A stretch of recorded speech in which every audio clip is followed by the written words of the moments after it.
Hi everyone, स्वागत है आपका अपने चैनल पढ़ाई लिखाई बाई अरब सर पे। स्टूडेंट्स, आज से हम सामान्य भूगोल जीएस दृष्टि की चित्रात्मक प्रस्तुति से शुरू करने जा रहे हैं।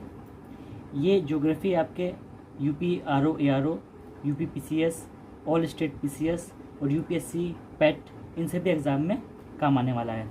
तो चलिए शुरू करते हैं। सबसे पहले हम ज्योग्राफी में भारत का भूगोल पढ़ेंगे, उसके बाद विश्व का भूगोल पढ़ेंगे। भारत के भूगोल में शुरुआत भारत के सामान्य परिचय से करेंगे। स्टूडेंट्स, यहाँ से हम शुरू करते हैं। हमारा देश भारत अपने भूगोल और इतिहास दोनों ही संदर्भ में महान है। इसका आकार इतना विस्तृत है कि प्रायः इसे उपमहाद्वीप की संज्ञा दी जाती है। यह एशिया महाद्वीप का एक भाग है और स्वयं एक महाद्वीप दिखता है। दोस्तों, उपमहाद्वीप उस देश को कहा जाता है जो 3 तरफ से समुद्र से घिरा होता है। जैसे कि आप मैप पे देखिए, ये भारत है। भारत यहाँ से और यहाँ से 3 दिशाओं से समुद्र से घिरा हुआ है, इसलिए इसे उपमहाद्वीप कहा जाता है। इसके बाद हम भारत का संपूर्ण परिचय लेने के लिए इसके सीमावर्ती देश, दूरस्थ बिंदु, अवस्थिति, विस्तार, रेखाएं, इन सब का अध्ययन करेंगे। तो सबसे पहले शुरुआत करते हैं कि विश्व में भारत का स्थान किस प्रकार है। दोस्तों, क्षेत्रफल की दृष्टि से भारत का स्थान विश्व में 7वां है और रूस, कनाडा, संयुक्त राज्य अमेरिका, चीन, ब्राज़ील और ऑस्ट्रेलिया के बाद में भारत का स्थान आता है। स्टूडेंट्स, अब हम भारत की जनसंख्या की बात करते हैं। संपूर्ण विश्व की लगभग 17.5% जनसंख्या भारत में निवास करती है, जो 2011 के अंतिम आंकड़े हैं। लेकिन जनसंख्या की दृष्टि से चीन के बाद भारत का स्थान दूसरा है। स्टूडेंट्स, यह आंकड़ा वर्तमान में गलत हो चुका है, क्योंकि अब नए आंकड़ों के हिसाब से भारत की जनसंख्या विश्व की सर्वाधिक है। विश्व में भारत का दूसरा स्थान देखते हैं। एशिया महाद्वीप में स्थित यह एक दक्षिण एशियाई देश है जो संपूर्ण विश्व के क्षेत्रफल का 2.4% भूभाग रखता है। भारतीय उपमहाद्वीप के अंतर्गत भारत सहित बांग्लादेश, भूटान, नेपाल, मालदीव, श्रीलंका और पाकिस्तान भी आते हैं। स्टूडेंट्स, अब हम भारत की अवस्थिति और विस्तार को देखते हैं। भारत उत्तर में हिमालय पर्वत, उत्तर पश्चिम में हिंदू कुश व सुलेमान श्रेणियाँ, उत्तर पूर्व में पूर्वांचल पहाड़ियाँ तथा दक्षिण में हिंद महासागर से सीमांकित है। साथ ही साथ अक्षांशीय और देशांतरीय विस्तार की दृष्टि से क्रम से उत्तरी गोलार्ध व पूर्वी गोलार्ध में स्थित है। इसकी विस्तृति को थोड़ा सा और विस्तार से देखते हैं। जैसे कि हमने बताया कि उत्तर में इसके पर्वत और पूर्वोत्तर में इसके पर्वत जो हैं उन्हें हम इस प्रकार पढ़ते हैं। उत्तर में हिमालय, उत्तर पूर्व में पूर्वांचल पहाड़ियाँ, उत्तर पश्चिम में हिंदू कुश एवं सुलेमान पहाड़ियाँ, दक्षिण में हिंद महासागर।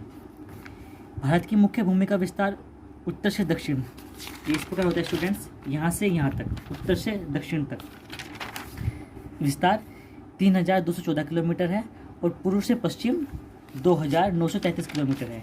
ये डिस्टेंस पूर्व से पश्चिम यहाँ तक मापी जाती है। भारत की आकृति अनियमित चतुष्कोणीय है। स्टूडेंट्स, आप जानते हैं चतुष्कोण का मतलब होता है जिसके 4 कोण हो, लेकिन अनियमित का मतलब है कि एक्यूरेट चतुष्कोणीय नहीं है, बट चतुष्कोणीय की स्थिति मानी जाती है। स्टूडेंट्स, भारत का कुल क्षेत्रफल 32,87,263 वर्ग किलोमीटर है। आइए भारत के विस्तार के बारे में जानते हैं। भारत अक्षांशीय एवं देशांतरीय विस्तार की दृष्टि से क्रम से उत्तरी गोलार्ध और पूर्वी गोलार्ध में स्थित है। भारत की मुख्य भूमि दक्षिण से उत्तर में 8 डिग्री 4 मिनट उत्तरी अक्षांश से 37 डिग्री 6 मिनट उत्तरी अक्षांश एवं पश्चिम से पूर्व 68 डिग्री 7 मिनट पूर्वी देशांतर से 97 डिग्री 25 मिनट पूर्वी देशांतर के मध्य विस्तृत है। अक्षांशीय विस्तार भारत का उत्तरी गोलार्ध में है और देशांतरीय विस्तार पूर्वी गोलार्ध में है। आइए अब देख लेते हैं कि कर्क रेखा भारत में किन किन राज्यों से होकर गुजरती है। कर्क रेखा भारत में कुल 8 राज्यों से होकर गुजरती है। ये राज्य हैं गुजरात, राजस्थान, मध्य प्रदेश, छत्तीसगढ़, झारखंड, पश्चिम बंगाल, त्रिपुरा और मिजोरम। कर्क रेखा भारत में लगभग मध्य से होकर गुजरती है और ये माही नदी को 2 बार काटती है। 21 जून और 22 जून ये सूर्य के उत्तरायण का सर्वोच्च बिंदु होता है। इस समय भारत के लगभग संपूर्ण भारत में सबसे बड़ा दिन होता है। भारत में जो कर्क रेखा है वो विषुवत रेखा के 23 डिग्री 30 मिनट उत्तरी अक्षांश में स्थित होती है। कर्क रेखा भारत को 2 भागों में बांटती है। इसका उत्तरी हिस्सा उपोष्णकटिबंध और दक्षिणी हिस्सा उष्णकटिबंध के अंतर्गत आता है। स्टूडेंट्स, मानक समय वह समय है जो किसी देश या विस्तृत भूभाग के लोगों के व्यवहार के लिए स्वीकृत होता है। इससे तात्पर्य ऐसे समय से होता है कि जैसे सपोज कीजिए भारत में पूर्वोत्तर में सूर्योदय पहले हो जाता है और गुजरात में बहुत बाद में होता है, लेकिन पूरे भारत का समय एक माना जाता है। ये समय ही मानक समय होता है। का संबंध स्टूडेंट्स, भारतीय मानक समय 82 डिग्री 30 मिनट पूर्वी देशांतर, ये याम्योत्तर रेखा है जो भारत के 5 राज्यों से होकर गुजरती है, जैसे उत्तर प्रदेश, मध्य प्रदेश, छत्तीसगढ़, उड़ीसा, आंध्र प्रदेश। ये रेखा उत्तर प्रदेश में प्रयागराज, मिर्ज़ापुर जैसे स्थानों से होकर गुजरती है और ये रेखा ग्रीनविच माध्यम से 5 घंटे 30 मिनट आगे है। इसका मतलब ये है कि भारत में 5 घंटे 30 मिनट जो समय हो जाता है, उसके पश्चात उसके 5 घंटे 30 मिनट लेट ग्रीनविच में जाके टाइम होता है। स्टूडेंट्स, इसी रेखा के कारण गुजरात और अरुणाचल प्रदेश के स्थानीय समय में लगभग 2 घंटे का अंतर होता है।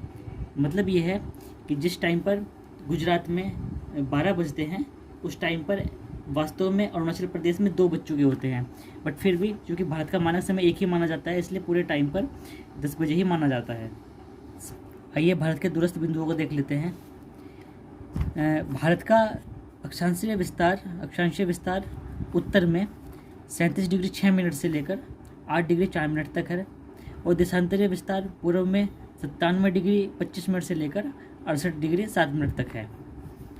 भारत के सुदूर उत्तर में लद्दाख है और सुदूर दक्षिण में अंडमान और निकोबार द्वीप समूह है। लद्दाख में भी इंदिरा कोल सबसे उत्तरी बिंदु है और दक्षिणतम बिंदु कन्याकुमारी में केप कोमोरिन है, जो तमिलनाडु में भारत की मुख्य भूमि पर है। इसके साथ ही 68 डिग्री 45 मिनट पर इसके अलावा मुख्य भूमि के अतिरिक्त भारत का दूसरा दक्षिणी बिंदु 6 डिग्री 45 मिनट पर इंदिरा पॉइंट है, जो कि ग्रेट निकोबार द्वीप समूह के अंतर्गत है। भारत का सबसे पूर्वी बिंदु अरुणाचल प्रदेश में किबीथू है और सबसे पश्चिमी बिंदु गुहारमोती है, जो कि राजस्थान में है। पश्चिमी बिंदु गुहारमोती है, जो कि गुजरात में है। आइए अब भारत के सीमावर्ती या पड़ोसी देशों को देख लेते हैं। स्टूडेंट्स, जहाँ 2 से अधिक देशों की सीमा मिलती है, उसे अंतर्राष्ट्रीय सीमा कहते हैं। सीमाएं 2 तरह की होती है, प्राकृतिक और मानव निर्मित। मानव निर्मित सीमाएं वह हैं जो मनुष्य राजनीतिक कारणों से निर्माण करता है, और प्राकृतिक सीमाएं किसी न किसी प्राकृतिक कारण जैसे नदी, पहाड़, पर्वत, जंगल, इनके कारण बनती हैं। भारत की जो भू सीमा है वह 15,106.7 किलोमीटर है, जबकि तटीय क्षेत्रों सहित कुल भारत की सीमा 7,516.6 किलोमीटर है। भारत की जो स्थलीय सीमा है उससे संबंधित देश हैं उत्तर में चीन और नेपाल, उत्तर पश्चिम में अफगानिस्तान, पश्चिम में पाकिस्तान, पूर्व में बांग्लादेश और म्यांमार, उत्तर पूर्व में भूटान। इसके अलावा भारत के 9 निकटतम पड़ोसी हैं पाकिस्तान, अफगानिस्तान, चीन, नेपाल, भूटान, म्यांमार, बांग्लादेश, मालदीव और श्रीलंका। पाकिस्तान से और भारत की सीमा मानव निर्मित और प्राकृतिक दोनों ही रूपों की है। भारत की सबसे लंबी सीमा बांग्लादेश के साथ साझा होती है और सीमा रेखाओं के जो नाम हैं वह पाकिस्तान के साथ भारत की सीमा रेड क्लिफ है और अफगानिस्तान के साथ डूरंड है। अफगानिस्तान और पाकिस्तान के बीच में जो सीमा है उसका नाम भी डूरंड ही है। भारत और चीन के बीच जो सीमा रेखा है उसका नाम मैकमोहन रेखा है।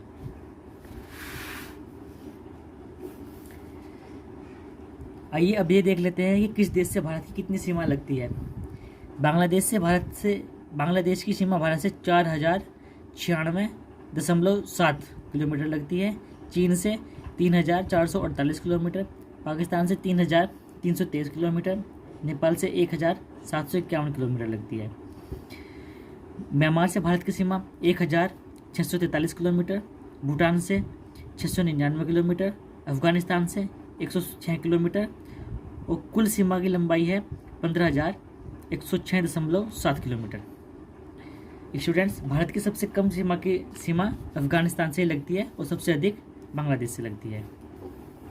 स्टूडेंट्स, आज की वीडियो में बस यहीं तक।